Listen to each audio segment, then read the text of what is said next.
Jai Hind, Brigadier Hemant Mahajan. Subject today of Facebook Live is Chinese economy, its downturn, its effect on the various wars that it is launching against India. Call it hybrid war, call it grey zone warfare, call it unrestricted warfare, call it multi-domain warfare. Because it is the Chinese economy which propels China to carry out violent activities in its neighborhood. And we have been talking about various activities in a regular manner.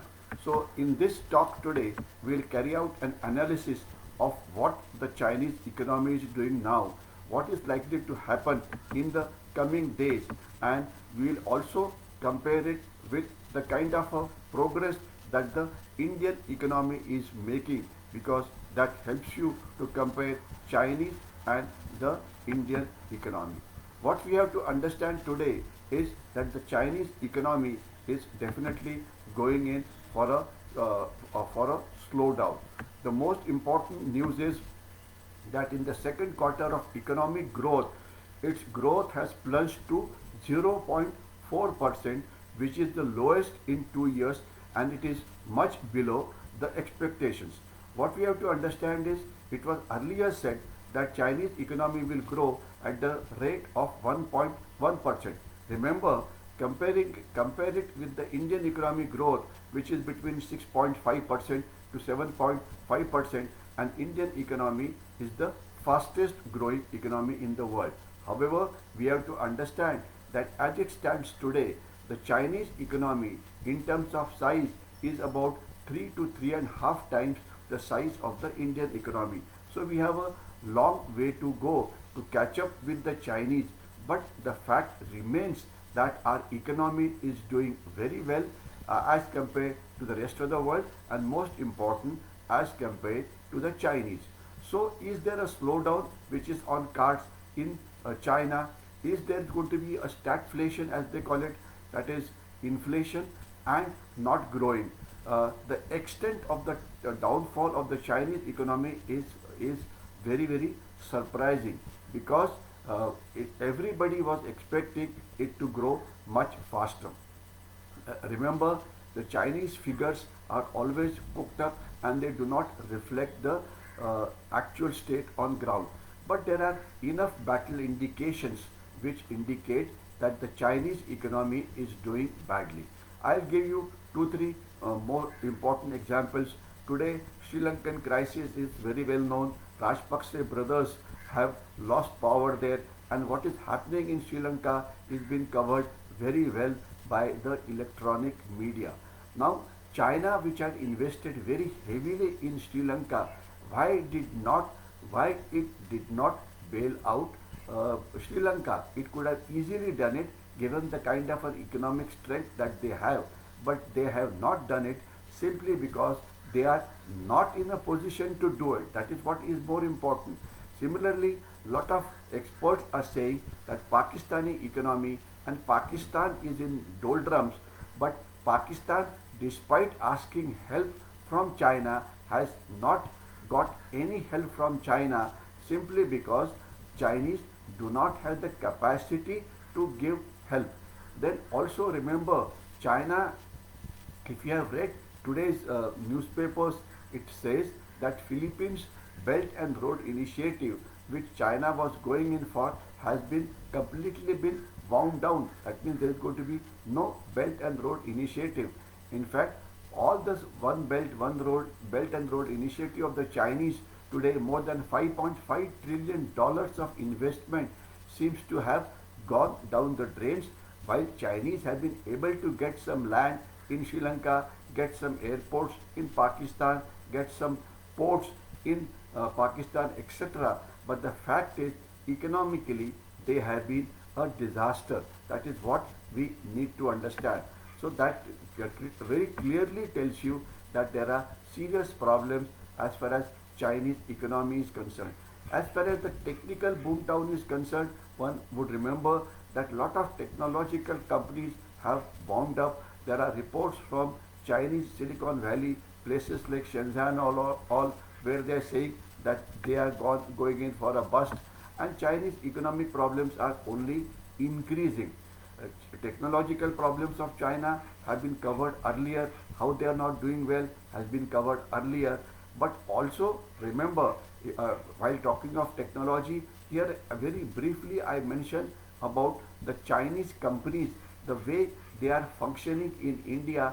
One would have read in newspapers that companies like Vivo, who manufacture handset, etc., are today under the radar of the income tax of India, under the revenue intelligence, under the excise intelligence, because they have taken away lot of money from India and sent it back to China, and they are in deep trouble. There should be no doubt in anybody's mind that the Chinese technological companies in India are in deep economic mess. Now come down to another sector in China which was a booming sector, that is basically the real estate sector. Today, one would know that there are 230 properties in 86 cities who have refused to pay mortgage payment to the unfinished, unsold, under construction houses. China is facing a very serious problem because the people are not able to get the mortgage. What it simply means is that today the Chinese have lost faith in their own banks, small or big. They have lost faith in the real estate companies, and there are social unrest all over China, in which there have been protests. The Chinese people have been coming on the road, etc., simply because their economic status presently is not up to the mark, and everybody is asking for a stimulus to the Chinese economy because it is sunk very rapidly. So the more important issue is, will the Chinese economy recover? I'll talk about just two things here. One, of course, is the One Belt and One Road initiative, in which their projects in Asia, Chinese projects in Africa are in deep trouble, and in fact most of the African countries are saying that they simply will not be able to pay anything as far as the Chinese loans are concerned. The Chinese houses property are falling to an all-time low, and to add to the problem, one has heard of the Chinese virus or the Wuhan virus or the corona virus, but now there's a cholera infection which is spreading in China simply because of a combination of many factors, including floods, etc. So they are also being isolated, etc. Now today, if you look at the composition of Chinese economy or the Chinese GDP, the technological sector and the real estate sector contributes almost 50% to the Chinese GDP. So that very clearly tells you that these two sectors are very important as far as China is concerned. Now that these two sectors are doing very badly, what does it mean? Now today, China has created a complex web of its investment all over the world. It has also created some kind of a chakravyuha as far as world economy is concerned. The world today, many countries including India, feel that they cannot live without Chinese product, and despite best attempts of the Indian government to have a balance between imports and exports with respect to China, the gap between what comes from China and what we sell to China is only increasing, meaning that we have not succeeded in our effort to decouple our economy from China, to reduce our dependence on China, and same is the case as far as rest of the world is concerned, especially America and Europe and Japan and many other bigger economies. But today the Chinese have also got caught into their own complex economic system.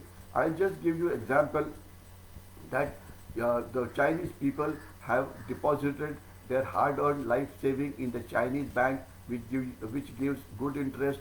The Chinese bank gives loan to the governments to develop land, and also loans to the builders to develop property. Then people buy that property and do mortgage. However, since there's a downturn in economy, the economy slows down, the cement and steel prices go up. There are restrictions or local lockdowns to control Chinese virus, etc. So the builders cannot complete the flat in time.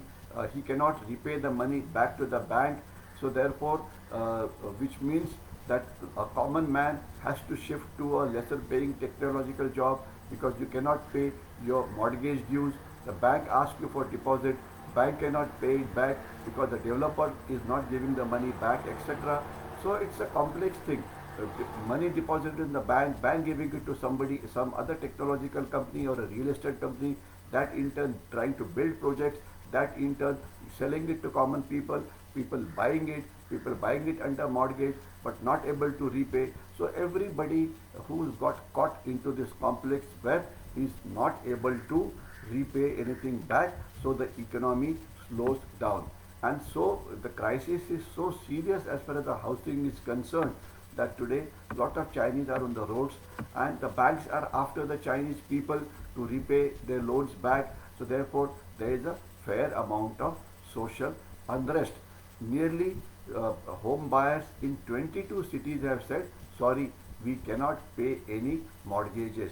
So the property sector continues to bleed, the technological sector continues to bleed. So the most important issue is what will happen now. What do you forecast in the future? The fact is very clear that the Chinese economy is slowing down. The Chinese influence is also going down. China is very famous for carrying out what is called as a psychological warfare or influence operations or disinformation campaign, etc. Now today China is one of the most hated country in Africa because almost every country in Africa is suffering because of the Chinese loans. China is an equally hated hated country in Asia simply because the Belt and Road Initiative have got caught the Asian countries into a complex problem. They are not able to pay. So therefore, the Asian nations, the African nations, almost anybody and everybody is angry with the Chinese, and everybody in its own way is trying to decouple from the Chinese. Now, after having given some kind of an analysis of what is happening in China, let us talk about the Indian economy. Because of lack of time, I'll focus on just about 2 or 3 important issues. Number one is inflation.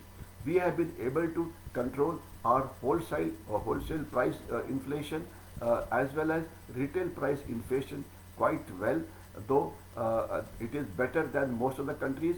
In fact, the Western countries, especially Europe, especially America, and even countries like China are way ahead as far as the inflation is concerned. Secondly, we have been able to manage our energy security quite well, despite the fact that the prices of fuel were increasing and the rupee is falling. As far as the foreign exchange is concerned, our Indian rupee vis-a-vis dollars has reached an all-time low. It had touched 80 rupees to a dollar. Now yesterday it again came back to 79 rupees point 80 paisa or something like that. So what does a rupee price falling with respect to dollar mean to an Indian economy? There are advantages and there are disadvantages. The advantages are that it makes your exports more competitive. I repeat, it makes your exports more competitive because of rupee falling down. The disadvantage is your imports become more costly because you have to give more rupees for the dollars. Now today the whole world as such depends upon dollars as far as the international trade is concerned, and India is no exception. However, India has taken one very important decision that lot of trade of ours we will carry out in the Indian rupees. That means we will bypass dollars. Dollar, since it's internationally traded, it is subject to fluctuation. Now, what is the advantage of paying in rupees, and which are the countries which will accept it? The most important country which is going to trade with us in Indian rupees is Russia. We are getting oil from them, and Russian crude oil which we are refining and using for our country as well as for exports.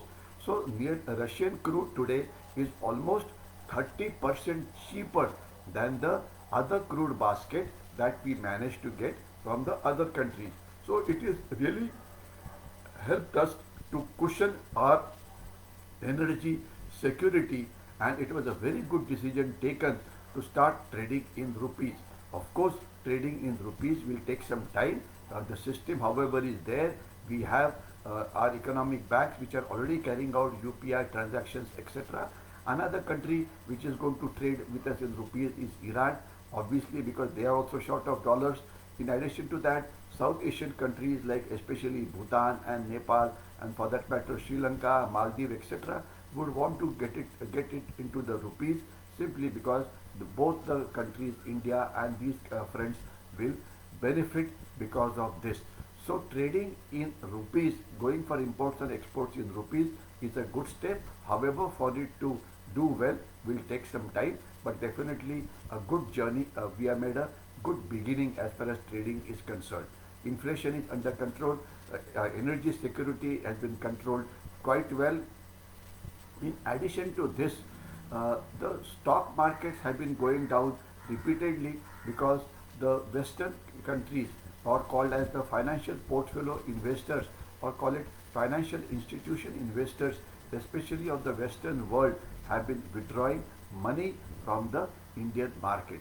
The reason, of course, is this, because the Western economies are slowing down, and they all want to get out of the Indian economy and go in for loans which are there, which the USA is offering at a much higher rate. So therefore, there is a flight of financial institutional investors out of India, and they have withdrawn large amount of money. However, the stock market is not come down too much, simply because the Indian middle class has been investing very heavily as far as the stock markets are concerned. In fact, the systematic investment plan which the middle class youth is following has been doing very well, and the losses which had occurred because of FIIs withdrawing has been made up by the Indian middle class, which is investing very heavily into the Indian stock market. Another advantage of the dollar rupees going down is that the 3-4 crore Indians visit abroad every year. Now, because of the cost going up, the foreign travel is going to reduce. So these people who wanted to travel now will travel inside India, and therefore helping Indian economy to prosper, Indian tourism sector to prosper. And there are already reports that Ladakh has seen the highest tourist footfall, Kashmir has seen the highest tourist footfall, the Amarnath Yatra, despite the problems of weather, etc., has done very, very well in terms of footfalls. We are also talking about medical tourism, which is going to increase in the days to come, now that the problems of corona or the Chinese virus are over. So Indian tourism sector today is booming. In fact, on a Saturday, Sunday, if you want to go to any tourist place, you find that it is not at all easy. So this stoppage of travel outside the country has helped internal tourism considerably. In addition to this, what we must understand is, as far as the food security is concerned, we have managed it very well. There was some kind of a smuggling going on in wheat, because the largest growers of wheat, that is especially Ukraine and Russia, have gone out of the market. So therefore, wheat prices were increasing, and a lot of wheat and wheat flour was being smuggled out of India. Now, Indian government took steps and decided that we stop exports. This helped to cool down the prices in the local market. Of course, some people, some armchair strategists tried to say, no, we should not stop. However, as far as exports are concerned, we are doing it only from government to government and not permitting through private traders, simply because we want them to be controlled. So we have managed our food security quite well. As far as the water security is concerned, the monsoons have been good, though of course some places there have been excess monsoons. but in the long run, it helps the water table to go up. It helps the water to get stored into the dams. It reduces problems as far as the water security is concerned. So the gods have been kind, the monsoon gods have been kind, and our water security has been of a high order. So therefore, the Indian economy is expected to grow because the moment rural economy does well, they get more money gets pumped into the market, and economy tends to grow. So therefore, all in all, the Indian economy is doing well. Indian economy is doing much better than the Chinese economy, and it gives us an opportunity now that the Chinese economy is going down the drains. It gives us an opportunity to catch up with the Chinese. So therefore, I am sure that India, in the days to come, Indian economy will prosper more jobs will be created, more youth will get jobs, etc., thereby ensuring that our economy grows much faster. I think I'll stop here. If you like the video, like it and try and share it with as many people as possible. Jai Hind.